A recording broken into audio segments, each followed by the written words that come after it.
నేను కూడా రెండో మాట ప్రిపేర్ అయ్యాను. ఒక 5 అలా అన్న ఆల్రెడీ చెప్పారు కాబట్టి ఒక 5 నిమిషాల్లో ముగించుకున్నాం. మనందరికీ తెలుసు రెండో మాట లూకా సువార్త 23వ అధ్యాయము 33 నుంచి 43 వరకు ఆ యొక్క సిచ్యువేషన్ అంతా ఉంటుంది. కల్వరి అనబడే స్థలంలోకి వచ్చినప్పుడు కుడివైపు ఒక దొంగ, ఎడమవైపు ఒక దొంగ ఉండడం జరిగింది. అప్పుడు యేసు తండ్రి మీరేం చేసినారు ఎరగరు ఆ మాట మొదటి మాట పలకడం జరుగుతుంది. ఆ తర్వాత చిరకను ఇచ్చి నువ్వు యూదుల రాజు అయితే నిన్ను నీవే రక్షించుకోనమని అపహసించడం జరుగుతుంది. ఇదంతా మనకు తెలుసు. అయితే ఇదంతా జరుగుతున్నప్పుడు అక్కడ రెండవ మాటగా ఏమనుందంటే, అక్కడ రెండవ దొంగ నేడు నీవు నాతో కూడా పరదైస్లో ఉందువని నిశ్చయముగా చెప్పుచున్నావా నేను అని దేవుడు పలికిన రెండో మాట. అయితే యేసు ఇక్కడ జవాబిచ్చాడు. ఎవరికి జవాబిచ్చారండి? ఎవరికి జవాబిచ్చారు? దొంగకి జవాబిచ్చాడు. ఆయన ఏమంటాడు, నీవు క్రీస్తు అయితే నువ్వు రక్షించుకొని అన్నాడు. అయితే అయ్యా నీ రాజ్యంలోని నన్ను జ్ఞాపకం చేసుకొని రెండవ దొంగ అన్నప్పుడు జవాబిచ్చాడు. అయితే ఇక్కడ మనం 3 విచిత్రమైన సంగతులు ఈ మాట ద్వారా మనము చూస్తాం. మొదటిది ఏంటంటే విచిత్రమైన సందర్భం. ఏంటండి చెప్పండి? విచిత్రమైన సందర్భం. ఎందుకు విచిత్రమైన సందర్భం అయింది ఇది? ఎందుకు ఇది విచిత్రమైన సందర్భం అంటే, ఇక్కడ రెండు దొంగల్ని పక్కన వేలాడదీశారు, మధ్యలో యేసయ్యను వేలాడదీశారు. అయితే ఈయన సిలువ వేయబడక ముందు పిలాతు కానీ హేరోదు కానీ ఏం చెప్పారు? ఈయనలో ఏ తప్పిదం కూడా లేదు.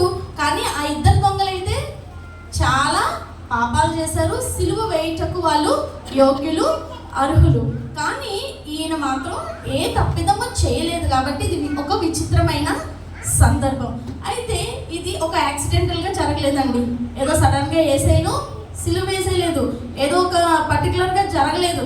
కానీ ఇది ఇందాక అన్న చెప్పిన విధంగా పూర్వము 700 సంవత్సరముల క్రితము యెషయా ప్రవచించాడు. ఏమని ప్రవచించాడు? ఒక్కసారి మాట చదివి వినిపించండి. యెషయా గ్రంథము 53వ అధ్యాయము 12వ వచనంలో ఉంటుంది. కావున 12వ వచనంలో ఒక మాట ఉంటుంది, అతిక్రమము చేయబడిన వారిలో ఎంచబడిన వాడాయను. ఎప్పుడండి ప్రవచించాడు యెషయా? 700 సంవత్సరాల క్రితమే ప్రవచించాడు. అతిక్రమం చేయవారు ఎవరు? ఆ 2 దొంగలు అతిక్రమం చేశారు.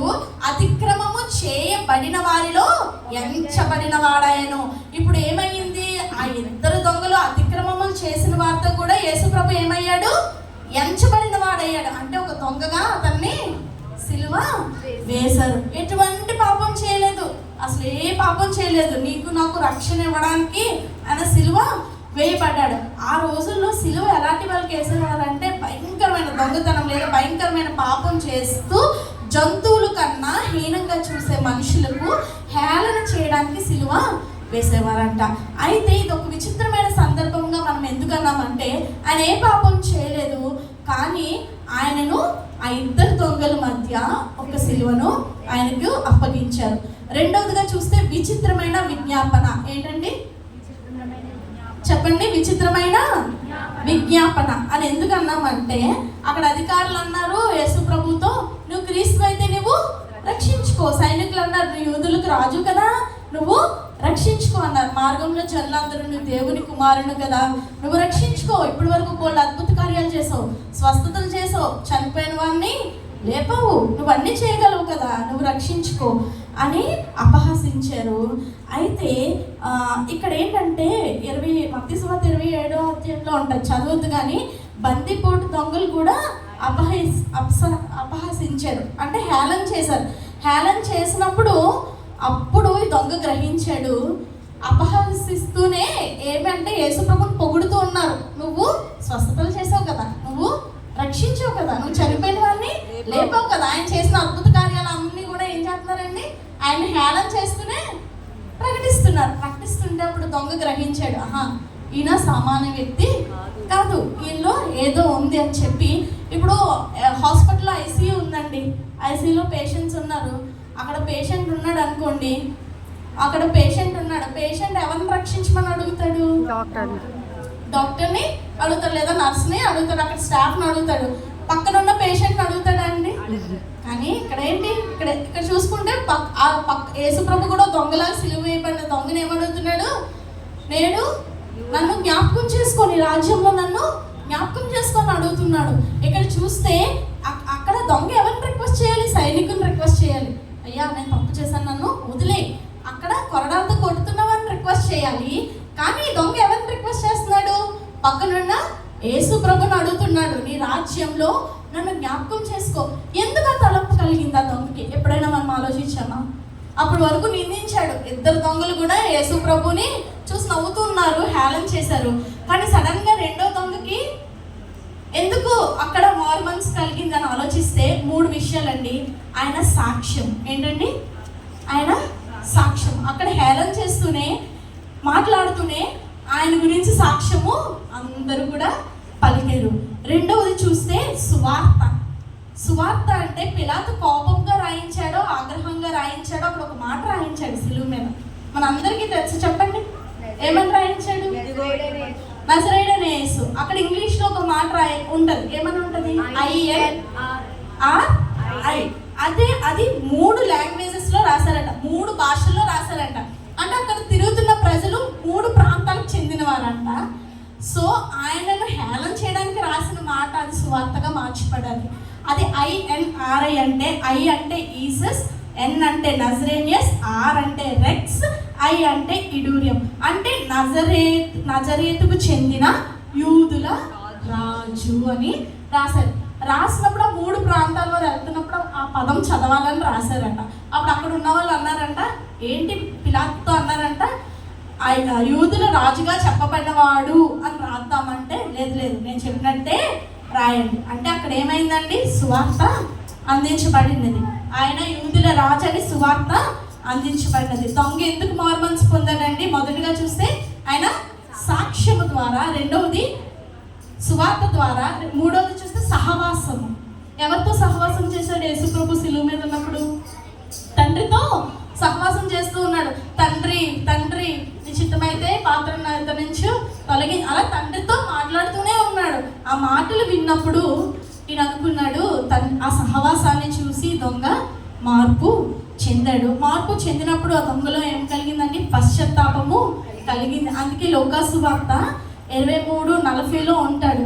మనకు అక్కడ పశ్చాత్తాపంతో మాట్లాడతాడు. ఇంకో దొంగతో అంటాడు, ఈయన ఏ తప్పిదము చేయలేదు, మనకిది న్యాయమే, కానీ ఆయన ఎందుకు మన కొరకు సిలువలో వేయబడాలి అని చెప్పాడు. అంటే ఇక్కడ మనం చూస్తే విచిత్రమైన విజ్ఞాపన.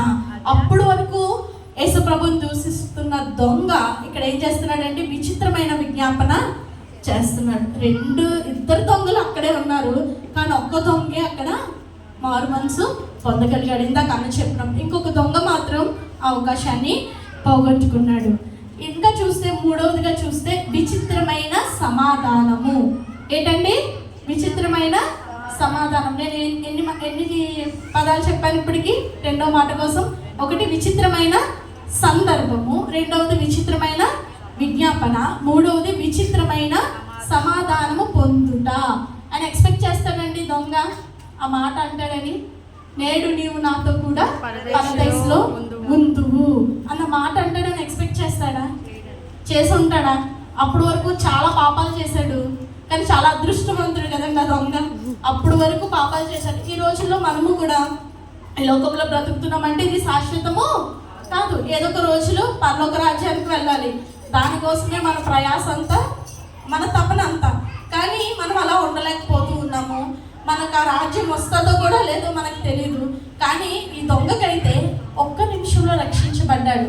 అంటే విచిత్రమైన సమాధానాన్ని పొందాడు. యేసు ప్రభు ఇప్పటి వరకు పాపాలు చేసావు కదరా, నువ్వు నరకానికి వెళ్ళిపోలేదు. అక్కడ ప్రేమను చూపించాడు. ఆయన ప్రేమ ప్రశ్నించేది కాదండి, ఆయన ప్రేమ స్వీకరించేది, క్షమించేది. మనుషులైతే మనల్ని ప్రశ్నిస్తారు, క్షమించలేరు మనం పాపం చేస్తే. కానీ ఆయన ప్రేమ స్వీకరించింది, క్షమించింది. కాబట్టి ఆ దొంగను ఆయనతో కూడా పరదేశంలోనికి తీసుకువెళ్ళడానికి ఒక విచిత్రమైన సమాధానాన్ని దేవుడు అక్కడ ఇచ్చాడు. చార్లెస్ స్పర్జన్ అనే భక్తుడు ఉన్నాడు. ఆ భక్తుడు ఈ ముగ్గురు కొరకు ఒక మంచి మాటలు అన్నాడు.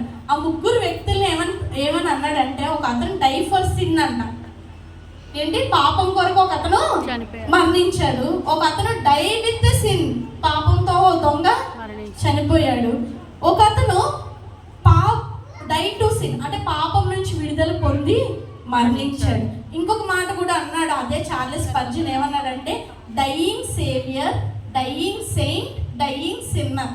అంటే అర్థం ఏంటంటే చనిపోతున్న రక్షకుడు. ఏంటండి చనిపోతున్న రక్షకుడు ఎవరు? ఇక్కడ చనిపోతూ కూడా పక్కనున్న దొంగని రక్షించాడు. ఇంకొచ్చేస్తే చనిపోతూ పరిశుద్ధపరచబడినవాడు ఎవరండి? రెండవ దొంగ. డయింగ్ సిన్నర్ అంటే చనిపోతూ కూడా పాపంలోనే చనిపోయాడు. కాబట్టి మనము ఇప్పుడు చూస్తే దేవుడు మనకు అనుకూల సమయం ఇది. మనము ఈ రెండవ మాట ద్వారా 3 విషయాలు నేను చెప్పాను మీకు. ఏంటంటే విచిత్రమైన సందర్భము, విచిత్రమైన విజ్ఞాపన, విచిత్రమైన సమాధానము. అయితే యేసుప్రభు ఈరోజు నిన్ను నన్ను కూడా పిలుస్తున్నాడు. మనము కూడా, నేను కూడా ఆ తావులోనే అన్నాను, పాపంలో ఉన్నాము, దేవునికి చాలా దూరంగా బ్రతుకుతున్నాము. అయితే ఆ దొంగకు అవకాశం ఇచ్చిన ఆయన మనకు అవకాశము ఇవ్వలేరా? ఎంత జాలిగల దేవుడు అంటే అండి, చార్లెస్ స్పర్జన్ గారు చెప్తూ అంటారు, దొంగ కన్నా ముందుగా చనిపోయాడంట. చనిపోయి అక్కడ ఎదురు చూస్తున్నాడంట దొంగకి షేక్ హ్యాండ్ ఇవ్వడానికి.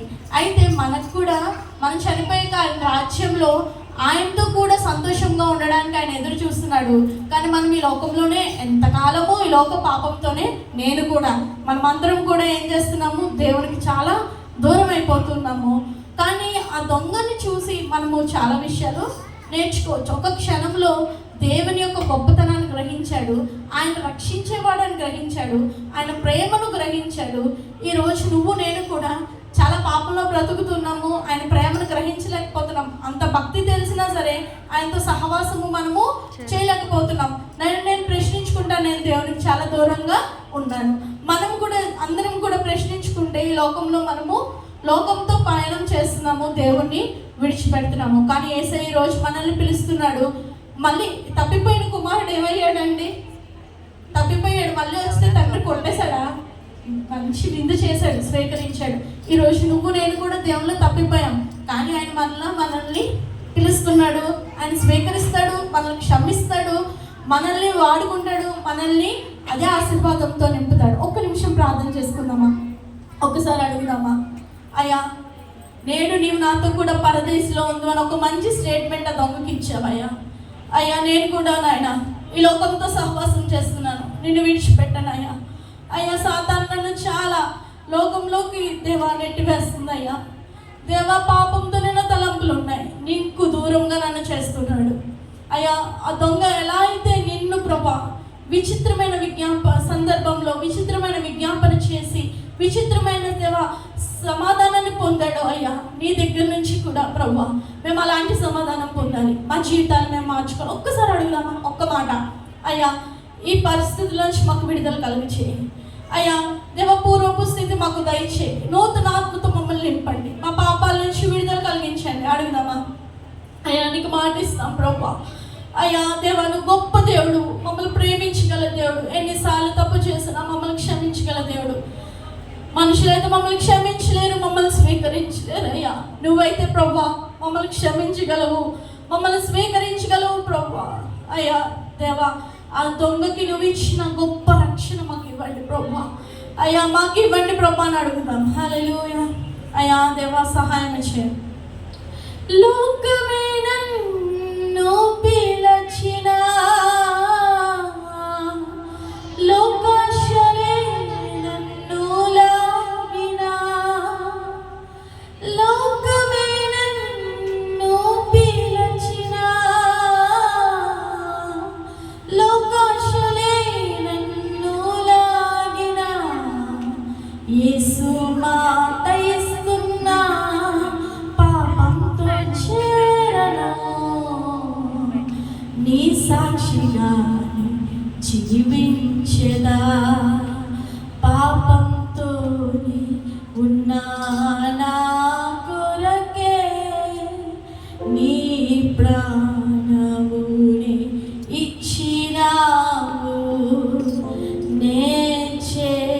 చేసిన తప్పులన్నిటినీ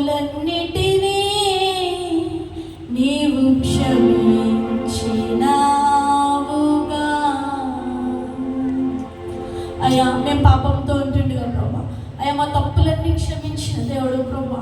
అయ్యా తిరిగి ప్రభా మా పాపాలను మేము ఒప్పుదల పొందుకొని ప్రభా, అయ్యా నీవు ఇచ్చిన రక్షణ పొందుకొని ప్రభా, అయ్యా నీలో కొనసాగించే జీవితాన్ని నాకు దయచేయి, మాకు దయచేయి ప్రభా.